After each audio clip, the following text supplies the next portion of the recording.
দীর্ঘ ৪৭ বছরের অবসান ঘটিয়ে গাজীপুর তিনের বাসীরা বিএনপি থেকে নির্বাচিত সংসদ সদস্য উপহার পেল এবং তাদের প্রত্যাশা নবনির্বাচিত এমপি অধ্যাপক রফিকুল ইসলাম মন্ত্রী হিসাবে এই গাজীপুরকে একটি উন্নত গাজীপুর হিসাবে গড়ে তুলবে।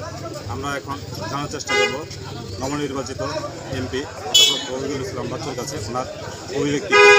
অনুভূতি খুবই পজিটিভ এবং খুবই উৎসাহব্যঞ্জক। ইনশাআল্লাহ জনগণ আমাকে দায়িত্ব দিয়েছে, আমি সততার সাথে সেই দায়িত্ব পালন করি। তাদের জন্যই তো আজকের এই পরিবর্তন। তারা ভোটাধিকার প্রতিষ্ঠার জন্য পরিশ্রম করছে, তারা দেশে গণতন্ত্র প্রতিষ্ঠা করছে, তাদের সবচেয়ে বেশি আনন্দিত হওয়ার কথা।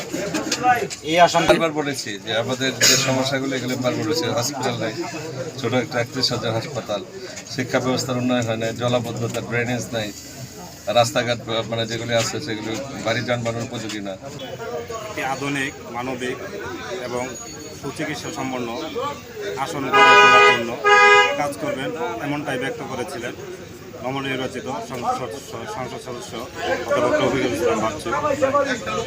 গাজীপুর ৩ আসনের টেবিলবাড়ি থেকে নজরুল ইসলাম, নিউজ 21।